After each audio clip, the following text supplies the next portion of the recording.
Hello, my name is Wildstag, and thank you for tuning in to another used book rant. Today I'm going to be covering this book, The Ways of My Grandmothers. It is written by Beverly Hungry Wolf. The cover design is by Kathleen DeGrado. The cover photograph from UPI slash Corbis Bettman.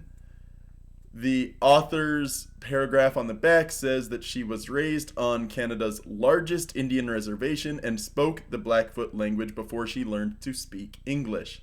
It was not until after she had attended college and married that she began to learn the ways of her grandmothers. Today, she and her family live on a farm in British Columbia. So, this book is about a woman who later in life decided to write a book collecting stories of myth and history from the women in her tribe. The women of a certain generation above you are called grandmothers in this tribe.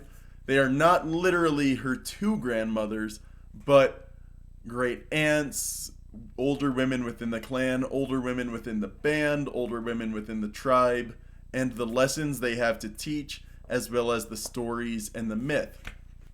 It also includes a set of photographs in the middle. So there's that as a visual reference for a lot of these stories. I don't think there's one. Here it is. Here is a picture of my grandmother, Anada Aki, back in 1939. She was feeding my older brother, Black Eyes, Gilbert Little Bear. Against the log house sits her mother doing beadwork. Photo, Hilda strangling wolf. So that's a good example of the pictures you see in this. But what is the picture the book paints? The author states that the idea for making this book began with my mother, Ruth Little Bear, who has been telling me for years that she would like to write a book about the life of women among our people. One of her treasured possessions is a handwritten manuscript from her father, with his version of our people's history. When I married my husband, who already was a writer, my mother thought he and I might help with her project. However, my husband felt that I should work on the project myself, so I began.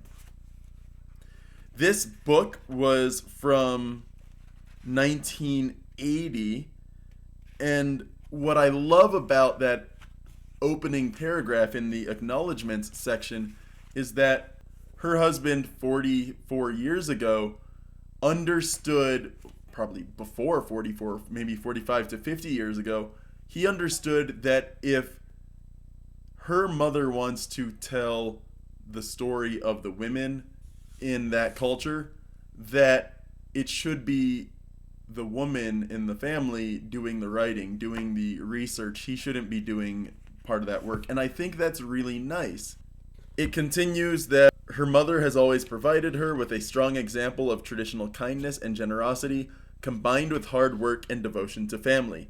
She raised 7 sons and 1 daughter, and her home has always been a popular spot for dozens of grandchildren, nephews and nieces, cousins, aunts, and so on. The author also collected stories from her grandmother, Hilda Strangling Wolf, who is in her 90s. However, many of the stories that she got from her mother and grandmother are along the lines of family history, which will be more valuable to her children and relatives than to readers of the book.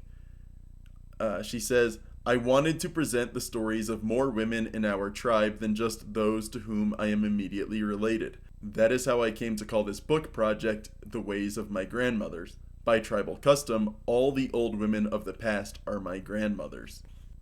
The last paragraph of this acknowledgments section reads, I hope that some of the young women who read this book grow to become grandmothers, following ways that their grandchildren will one day consider valuable enough to record also. The last paragraph of the introduction states, I hope that this book provides some inspiration and guidance to the young girls who are growing up behind me. I hope also that it enlightens many other book readers by showing that Indian women have knowledge to contribute to world history. I wish more people would share the ways of their grandmothers. I think it would help the present world situation if we all learned to value and respect the ways of the grandmothers, our own as well as everyone else's.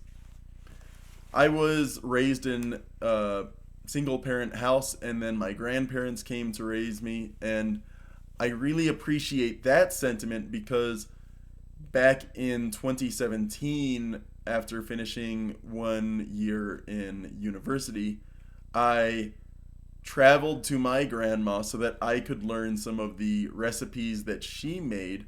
And I learned a bit about family history along the way, where it turned out that my grandmother, who was born Italian American, her grandparents, the immigrants in her family, she couldn't handle the nitrates in pork, and so she couldn't make tomato sauce the way that her family would.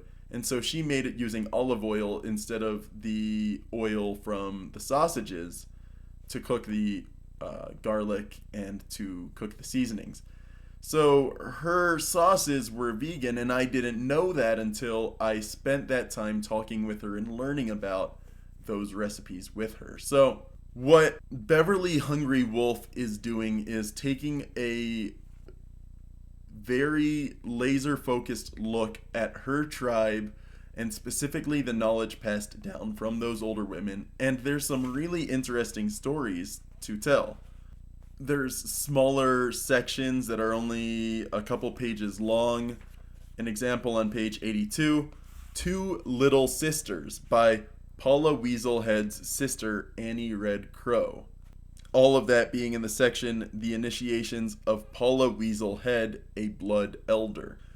But on top of that, there's a section like Stories by My Aunt, Mary One Spot of the Sakri tribe, and all sorts of other fascinating stories just in general. There was one story in here that I really liked, which was about a grandmother who went on war raids. My father's father was born too late to go on war raids, but his older sister wasn't. Her name was Hate Woman, and she was the only wife of a notorious warrior named Weasel Trail.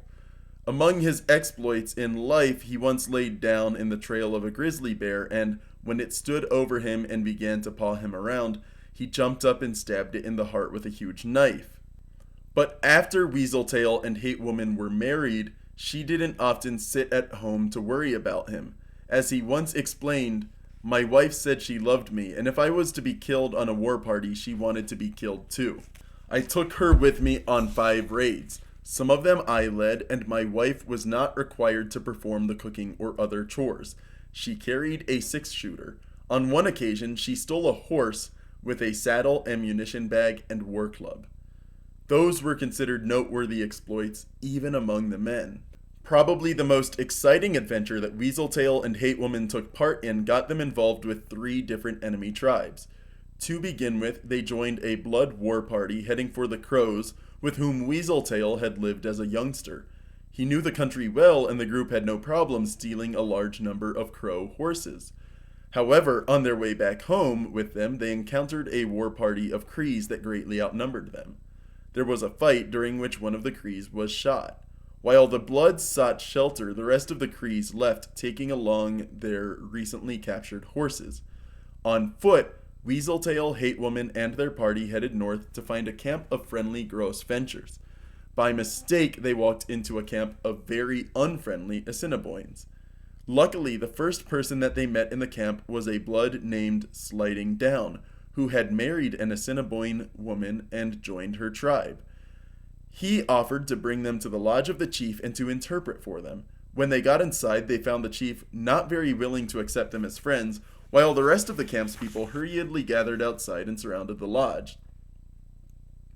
The Bloods knew that they were in for trouble. An argument finally erupted, causing all the Bloods to jump up and aim their guns at the chief.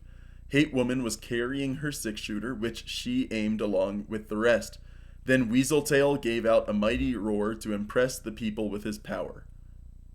Sliding Down called out to the people in their own language that Weaseltail was a ferocious man who had killed many people with his power, which came from the grizzly. The people became afraid and rushed away to seek shelter, giving Weaseltail's party a chance to escape.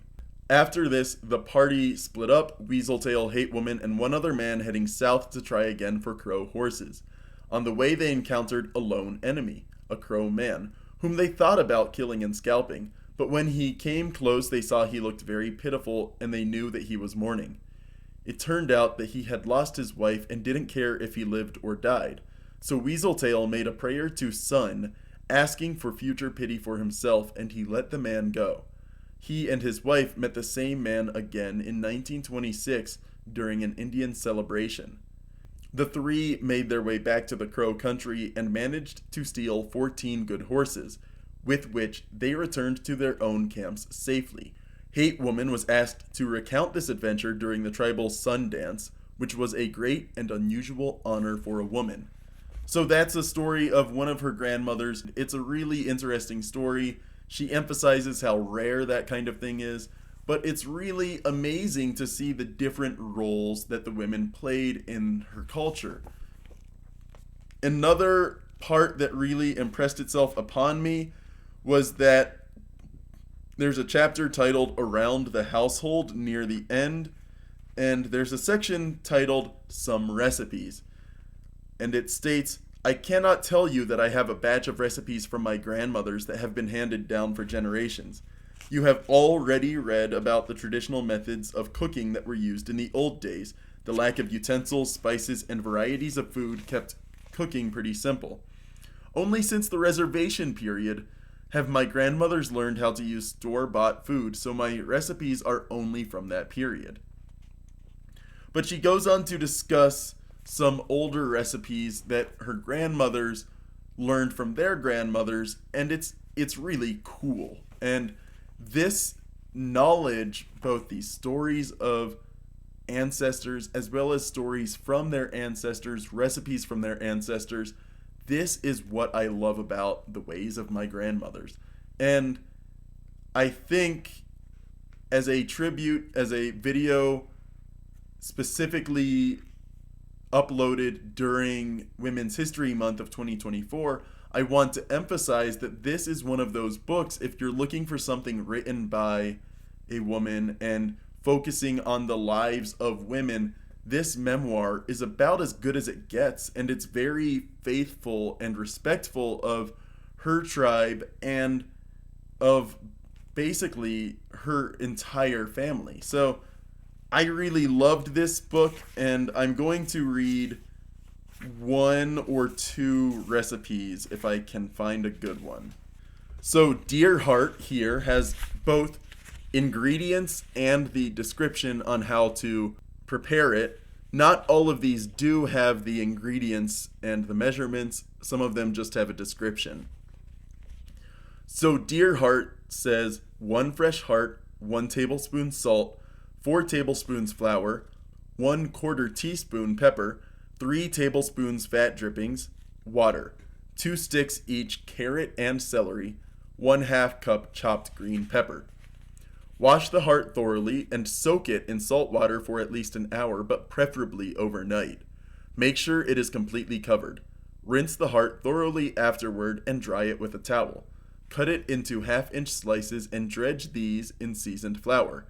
Melt the drippings and saute the slices until they are lightly browned. Add water to cover and let it cook like this for an hour. Then add the vegetables. Add more water if needed. Just before serving, add some of the seasoned flour to make a gravy. Serve with mashed potatoes. I've never had heart, nor have I had deer heart, but that's just a really cool recipe, and it's one of them that survives because the food source is still around today.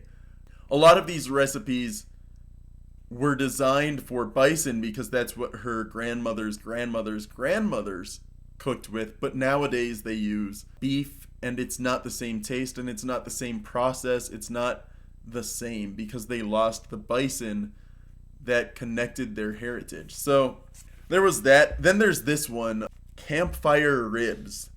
My grandmothers had two easy ways of cooking ribs right over an open fire. In one, they used a whole side of ribs with a stick of green wood speared through in a couple of places. They stuck one end of the spear into the ground close to the fire so that the heat from the flames would go right into the ribs. They turned them now and then until the ribs were done. To roast ribs the other way, they cut them up for each person. They got a good bed of coals in their fire, then piled green wood on top, over which they laid the individual ribs so that they could get cooked from the heat and smoke. If the flames started to rise, they would sprinkle a little water on the fire. This same method can be used today in a front-loading wood heater. So two very good and simple ways to make ribs on an open fire. I've never used that kind of recipe, but I kind of want to. It's the sort of thing where you read these recipes and it's begging you to try these. There's one for modern crow gut, but it's not, I don't think it's actual crow gut. It's basically like using the intestines of an elk, moose, or domestic cow, making diced cubed meat and favorite vegetables. You turn the gut inside out and place the meat and vegetables inside. You don't fill it too solidly or it will burst while cooking. And you effectively make not quite sausages, but like stews inside of intestines over an open fire. It's a really cool recipe. And you can easily see them having used bison instead of beef for it. So this was a fascinating book because I don't find too many books about Native Americans written by the women in the tribes, and especially not often that you find books written by the natives about their own tribes. So this was a fascinating and really refreshing book to read.